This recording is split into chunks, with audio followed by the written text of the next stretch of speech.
ہمارے تو اسٹوڈنٹس کو یہ پتہ نہیں ہوتا کہ علم فلکیات کے بانی مسلمان ہیں، کیمسٹری کے موجد مسلمان ہیں، جہاز رانی کے موجد مسلمان ہیں، جغرافیہ کے موجد مسلمان ہیں، فزکس، علم المناظر، بصریات، اس کے موجد مسلمان ہیں۔ تین چیزیں جنہوں نے دنیا کو سب سے زیادہ متاثر کیا، کاغذ، کتب نما اور بارود، اس کے موجد مسلمان۔ 15ویں صدی میں پورے یورپ میں کوئی ایسا سائنسدان نہیں تھا، کوئی ایسا آتھر نہیں تھا جو مسلمانوں کا شاگرد نہ ہو یا ان کا ناقل نہ ہو۔ راجر بیکن جسے جدید سائنس کا بانی کہا جاتا ہے، پادری میس ایلبرٹ بزرگ، انفنسو دہب، یہ سب مسلمانوں کے شاگرد تھے یا ان کے ناقل تھے۔ اور دور نہ جائیں، یہ 1.5 صدی قبل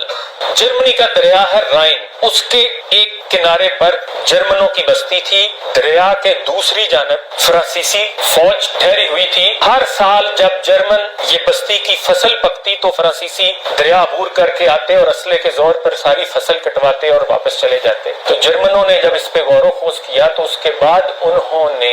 سلطنت عثمانیہ کے خلیفہ کو خط لکھا کہ آپ سلطان ہیں، آپ ساری دنیا میں عدل کرتے ہیں، اپنا لشکر بھیجیے تاکہ ہمیں اس فرانسیسیوں کے اس ظلم سے نجات ملے۔ اور سلطان نے اس پہ غور و خوض کیا اور اس کے بعد ایک بورے میں کچھ وردیاں بھر کے عثمانی فوج کی ان کو بھیجی اور ساتھ خط لکھا، اور اس خط میں لکھا تھا کہ فرانسیسی بزدل ہیں، ان کے لیے سلطنت عثمانیہ کے ینیچری، یہ ان کے دستے کا فوج کا نام تھا، ان کے لیے ینیچری دستہ بھیجنے کی ضرورت نہیں ہے، ہماری وردیاں ہی ان کے لیے کافی ہیں، اپنے کسانوں کو یہ وردیاں پہنا دیں۔ انہوں نے وہ وردیاں پہنا دیں تو فرانسیسی فوج بھاگ گئی، اور اس کے بعد انہوں نے اپنے قصبے کی سب سے بلند عمارت پر عثمانی فوج کا جھنڈا آویزاں کیا، اور ہر سال اس واقعے کی یاد میں وہ میلہ منعقد کرتے رہے۔ ہلاکو خان محمود غزنوی کی قبر پر آتا ہے اور لات مار کر کہتا ہے کہ سرس قبر بر کن تماشا ببی،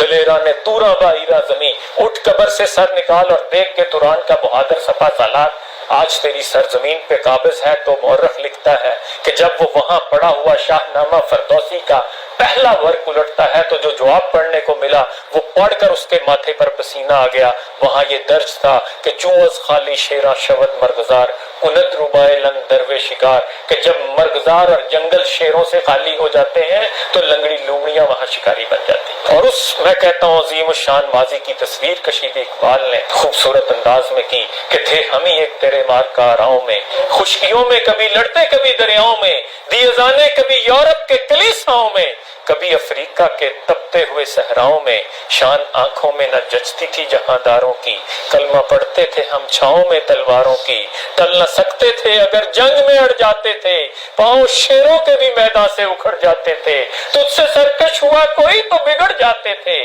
دیکھ کیا چیز ہے ہم توپ سے لڑ جاتے تھے، نقش توحید کا ہر دل پہ بٹھایا ہم نے، زیر خنجر بھی یہ پیغام سنایا ہم نے، اور دشت و دشت دریا بھی نہ چھوڑے ہم نے، بحر ظلمات میں دوڑا دیے گھوڑے ہم۔ یہ ہمارا ماضی تھا، اور پھر اقبال ہمیں شرم دلاتے ہیں کہ تھے تو آباب وہ تمہارے ہی، مگر تم کیا ہو ہاتھ پر ہاتھ دھرے منتظر فردا، تجھے آبا سے اپنے کوئی نسبت ہو نہیں سکتی، کہ تو گفتار وہ کردار تو ثابت وہ سیارہ، گوا دی ہم نے جو اسلاف سے میراث پائی تھی، سریا سے زمین پر آسمان نے ہم کو دے مارا۔